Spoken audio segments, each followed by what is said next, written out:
Adam Schefter has provided a little bit more of a fleshing out and some more detail on this. According to sources, Kyler Murray and the Cardinals have consulted with multiple doctors on his foot injury and have been told the timetables for recovery have been anywhere from 4 to 8 weeks, with an increased chance of setback until it's properly healed.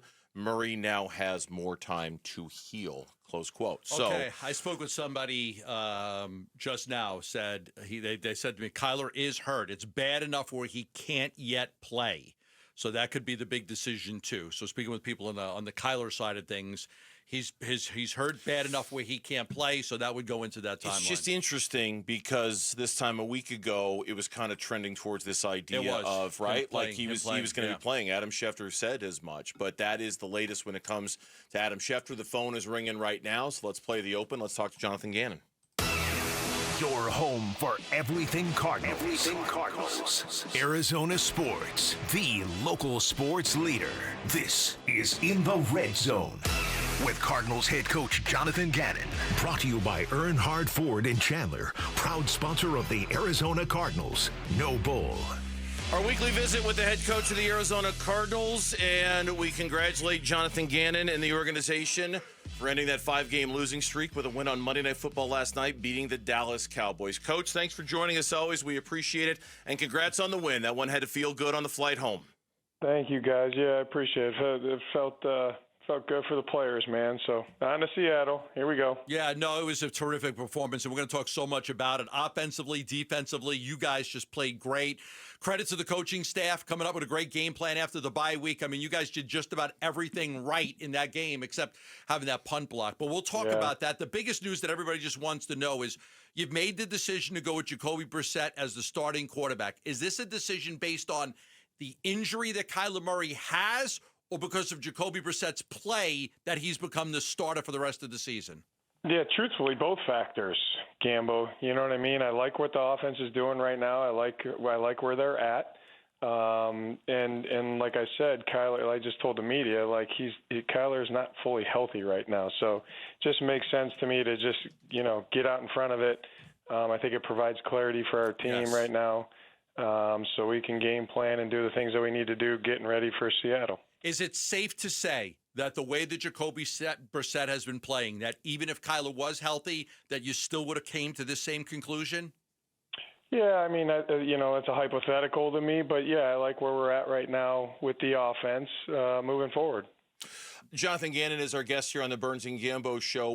When it comes to Kyler and his health, is a trip to the injured reserve list on the table? Is it an option? Is it something you guys are considering? We always look at everything, when we need to make decisions. They asked me today, they said, did you expect it to be this long? And you never know how recovery is going to be, At first, when it first happened, no, I did not. But where it's at right now, you never know, So he's doing his best. Kyler's doing the best that he can to get ready to go as much as he can. But we'll always do what's best for the team and the player. From Jacoby's standpoint, from your eyes, what did you see and how did you evaluate his play last night as it related to that win for you? Yeah, I thought he played well. He made some big plays with his arms, with his legs a little bit. And he's shown he can move the chains. He can generate explosives, and that's not just him. That's everybody doing their job around him too. But I like how he operated, took care of the football, didn't have a takeaway, and was explosive, and then we got down in the red zone, scored points, and moved the chains on third down to get down there and scored points. So that was good to see. We were looking at all the play-action passing that you guys last night. No team has run more play-action in a game than you guys did last night. You could do that more with Jacoby. You had extra time to prepare. I love what you guys did in the bye week because there was just so many good things that came out of last night's game. But tell me about that. Tell me about the decision to go to more play-action passing. What did you like on film with that Dallas defense that allowed you to do that? Yeah, the front that they play and the coverage structures behind it, every defense a little bit different. But it was kind of two things. That's a good question. It was kind of two things with what do our guys do well? And then how do we want to take advantage of the defense that we're playing? And those play types looked really good to us, going into last week. And so they were executed at a high level, I thought, for the most part.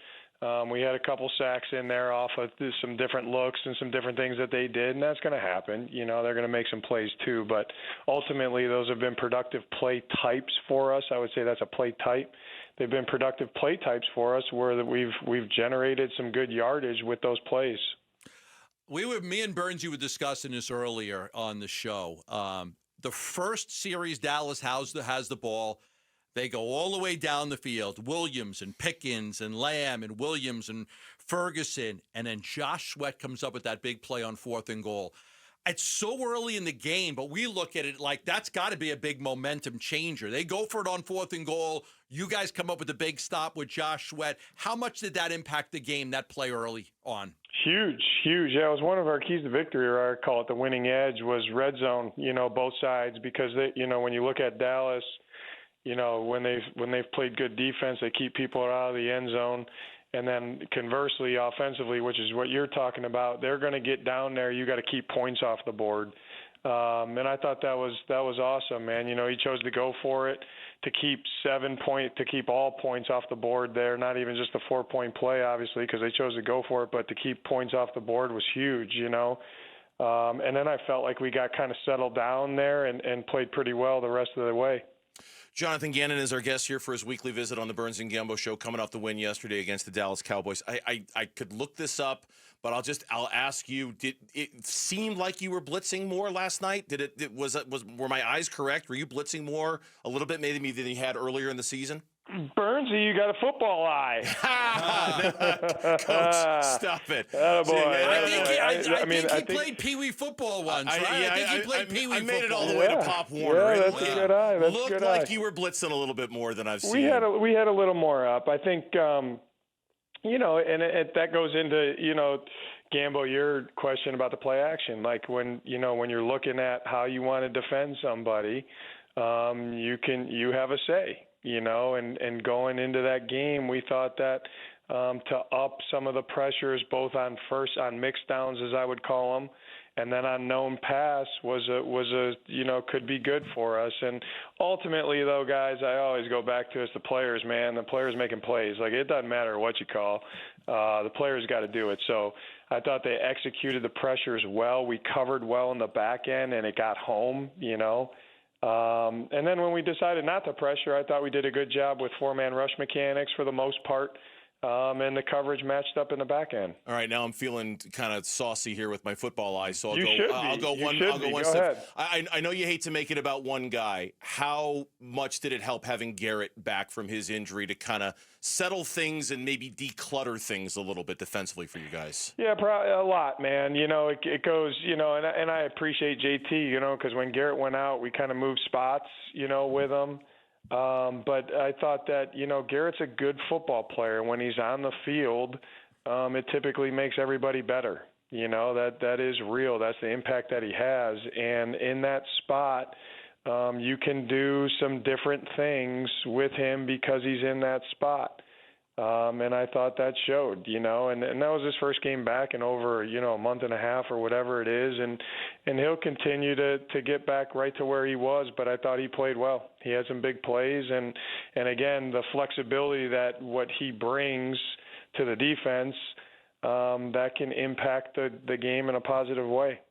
I think we probably said wow about 10 times with Walton Olin, the tackles in the backfield, especially the one on Williams down by the goal line. You saw him on film, you knew him, but he hadn't had padded practices until recently because of the injury. Was there anything about his game that surprised you with how well he played? No, yes and no. I was putting a governor on my expectations just because it's his first game and he hasn't played, a football game in a long time, dating back to college. But when we acquired him, we have a vision for him, what he can do for our defense and the type of player that he is. And I think, he gave you a little taste yesterday of what that can be. He's a disruptive player in the run and pass game. My favorite play is when he got out of the stack and sprinted to the ball and capped off CD. I thought that was a great play, but obviously a batted ball, a tackle for loss, a sack. The sack kind of probably ended the drive on second down. I think the sack was, but he'll continue to learn and grow and hopefully keep it rolling. But yeah, I was very pleased with how he played. I had a governor on the truck that I rented to move down here from New York, but I ripped that thing off after about an hour and a half of driving 55. I'm like, we got to open this engine up. I'm not going to give you guys all the details, but there was kind of I don't want to say a pitch count, but there was, I didn't want him to play 50 plays, right? Yeah. His first game back, and he was at a certain number that we're kind of right where we talked about, and it's kind of late in the game there, and I was kind of like, hey, is Walt going to go back out there? Because I'd like to see Walt go rush right now and no one pass. And sure as hell, he goes out there and sacks him. I said, there you go. There you go. There you go. Take the governor off. Take the governor off. Take the governor off. I can't let you go without talking about the performance of Marvin Harrison Jr.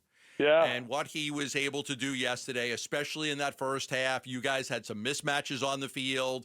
You went to him early. You went to him often. He ended up having just a terrific game. What did you, again, going into the bye week, studying them, what did you see on film that allowed him to be so impactful in the game? Yeah, I mean, he was primetime player last night, you know what I mean? But that's who he is. We got to make sure that we're giving him his chances. Now, they did choose to defend us a certain way that, the way to move the football is to throw the ball to Marv there one-on-one outside the numbers. And that's what we did, and so that was good to see. He won a lot of one-on-ones. He kept the sticks moving on some third downs, obviously the red zone touchdown. But, if you leave one-on-one with the guy, and you can block it up and protect it the right way and deliver the ball to him, that's what he's going to do. So it was good to see. I saw him in the meal room before the pregame meal. He had a smile on his face, and he had a good vibe walking into AT&T last night. I know that. Coach, we appreciate it. Congratulations on the win. I know you're on to Seattle. We'll talk to you next Monday after that game, but we appreciate it. Thank you, guys. Thanks, appreciate Coach. it. Have a good week. Congrats. Jonathan Gannon, our guest here on the Burns Gambo Show. Thanks for watching Burns and Gambo. Click to see more from the guys and hit the button in the middle to subscribe so you never miss a video from Arizona sports.